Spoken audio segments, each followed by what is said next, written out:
कैबिनेटर एक गुरुत्वपूर्ण बैठक थिला एवं सेथिरे 11टी विषय उपरे आलोचना हेतिला। ता उपरे मु प्रथमे अंतर्दय गृह योजना उपर को जाउछि। अंतर्दय गृह योजना विशेष करिकी समाजर जो माने दुर्बल श्रेणी लोक अछंती सेमानंकु अंतर्दय गृह योजना रे पक्का घर जोगै देबा एवं सेमानंकर जीवन धारणर मानर परिवर्तन आनिबा ये होची राज्य सरकारंकर गोटे नुआ स्वतंत्र आमर योजना। विशेष करके एथिरे प्राकृतिक अथवा मनुष्यकृत विपर्यय क्षतिग्रस्त परिवार विभिन्न सरकारी विभिन्न जगार प्रकल्प मान होउछि एवं ये प्रकल्प हेबा द्वारा विस्थापित लोक माने मध्य होउछंती। एणु से विस्थापित परिवार मानकर पई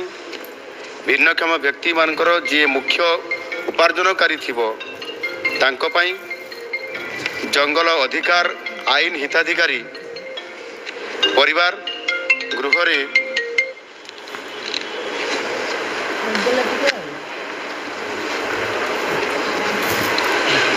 गृह निर्माण योजना उपकृत जो मैंने हो पारना साधारणतः भाव में जो प्रधानमंत्री आवास योजना रे जो लोक मान को योग्य हिताधिकारी घर दि जाऊँगी भितर भी किसी लोक बेले बेले वंचित हो जाती कौन ना कौन कारण से योग्य परिवार को मध्य ये जो योजना जोटा अंतर्दय गृह योजना नुआ स्कीम करागला राज्य सरकार द्वारा इथिरे सेमानंकु पक्का घर जोगे दियाजिबो। एथिरे जो प्रधानमंत्री आवास योजना जेभली भाव में से घर रूपरेख अच्छी ठीक से भली भाव में जोगे दियाजिबो। 1,20,000 टंकार आर्थिक सहायता सेमानंकु जोगे दियाजिबो एवं एथिरे अन्य 2,25,000 नूतन पक्का घर आसंता 3 वर्ष भितर सेमानंकु तालिकाभुक्त करिकरी सेमानंकु ये गृह जोगे दियाजिबो एवं ताहा सहित जमिति आमर प्रधानमंत्री आवास योजना रे गोटे बोनस देवार योजना करा जाइछि जो थे कि गोटे घर जदि 4 मास भितर से घर समाप्त हो जाउछि ताहले से 20,000 टंका बोनस पाउछि एवं 6 मास भितर जदि घर को सारिबो ताहले 10,000 टंका बोनस पाउछि। एइटा मध्य से घर उपरे लागू करा जिवो। अर्थात जहाँ प्रधानमंत्री आवास योजना रे जो सिस्टम रे ताकर पाई बोनस रे व्यवस्था करा होउछि सेथिरे एमानकु मध्य सेथिरे लागू करा जाई पारिबो। विशेष करिकि आउ गोटे गुरुत्वपूर्ण कथा होउछि ये योजना रे जो पक्का घर पाई जो संज्ञा आमर अच्छी डेफिनेशन अच्छी ताकू आउ टिके सरलीकरण करा जाउछि। सेथिरे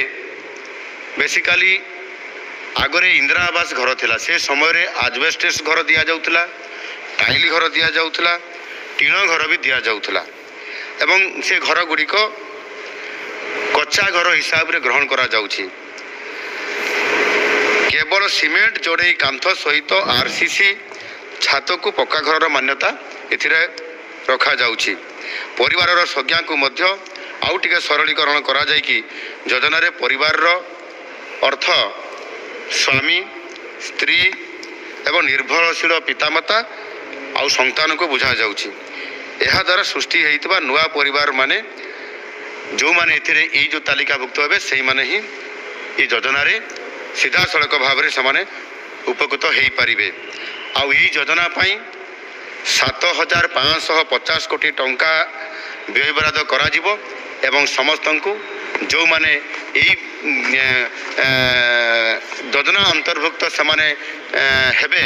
एवं सही अनुसार सिलेक्शन होकर आसबे से निरंतर भाव में तांकु पक्का घर यही भाव में जोगे दिज्व। द्वितीय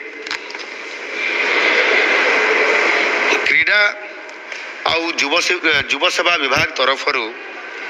ବିଶେଷ କରିକି ତୃଣମୂଳ ସ୍ତରରେ କ୍ରୀଡ଼ାର ଭିତ୍ତିଭୂମିକୁ ଏବଂ କ୍ରୀଡ଼ାର ମାନ ଉନ୍ନତି କରିବା ସହିତ ଯେଉଁ ପିଲାମାନେ ଭଲ କ୍ରୀଡ଼ା ପ୍ରଦର୍ଶନ କରିବାର ଲକ୍ଷଣ ଦେଖାଯାଏ କିନ୍ତୁ ଭିତ୍ତିଭୂମିର ଅଭାବ କାରଣରୁ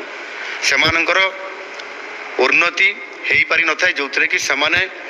ରାଜ୍ୟ ସ୍ତରରୁ ଜାତୀୟ ସ୍ତର ଅନ୍ତର୍ଜାତୀୟ ସ୍ତର ପର୍ଯ୍ୟନ୍ତ ଯିବା ପାଇଁ ପ୍ରୋତ୍ସାହନ ଅଭାବ କାରଣରୁ ସେମାନେ ମଧ୍ୟ ଆଗକୁ ଯାଇପାରୁନାହାନ୍ତି। ତାକୁ ଆଧାର କରିକି ଆମ ସରକାର ନୂଆ ସରକାର ତୃଣମୂଳ ସ୍ତରରେ କ୍ରୀଡ଼ା ଭିତ୍ତିଭୂମିକୁ ସୁଦୃଢ଼ କରିବା ଉଦ୍ଦେଶ୍ୟରେ ଗତକାଲି ରାଜ୍ୟ କ୍ୟାବିନେଟ୍ ବୈଠକରେ ଏକ ଗୁରୁତ୍ୱପୂର୍ଣ୍ଣ ନିଷ୍ପତ୍ତି ନିଆଯାଇଛି। ଏଥିରେ ରାଜ୍ୟରେ ଯେଉଁ 314ଟି ବ୍ଲକ ଅଛି 314ଟି ବ୍ଲକରେ ବ୍ଲକ ସ୍ତରୀୟ ଷ୍ଟାଡିୟମ ନିର୍ମାଣ କରାଯିବ ଏବଂ ଏଥିପାଇଁ ଏକ ନୂତନ ଭାବରେ ଏକ ନୂଆ ଯୋଜନା ମଧ୍ୟ ଏହା ଅନୁମୋଦନ କରାଯାଇଛି। ଏହି ଯୁଗାନ୍ତକାରୀ ପଦକ୍ଷେପ ସମଗ୍ର ଓଡ଼ିଶାରେ ସୁସ୍ଥ ଜୀବନଯାପନକୁ ପ୍ରୋତ୍ସାହିତ କରିବା ସହିତ ଦୃଢ଼ କ୍ରୀଡ଼ା ପରିବେଶକ ସୃଷ୍ଟି କରିବ, ଯେଉଁଥିପାଇଁ ଆଗାମୀ ଦିନରେ ଅନେକ ଜାତୀୟ ସ୍ତରର ପ୍ରତିଭାବାନ ଖେଳାଳିମାନଙ୍କୁ ପାଇପାରିବ। ଆନ୍ତର୍ଜାତିକ ମାନର କ୍ରୀଡ଼ାବିତ ସୃଷ୍ଟି ହେବାର ଏବେ ଯେଉଁ ପ୍ରତିବନ୍ଧକ ରହୁଛି ଆଉ ତାକୁ ଦୂରୀଭୂତ କରିବା ପାଇଁ ହିଁ ଏ ଭିତ୍ତିଭୂମିର ବହୁତ ବଡ଼ ଗୋଟିଏ ଆମ ସରକାର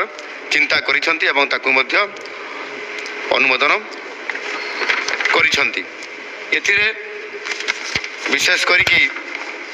ଆମର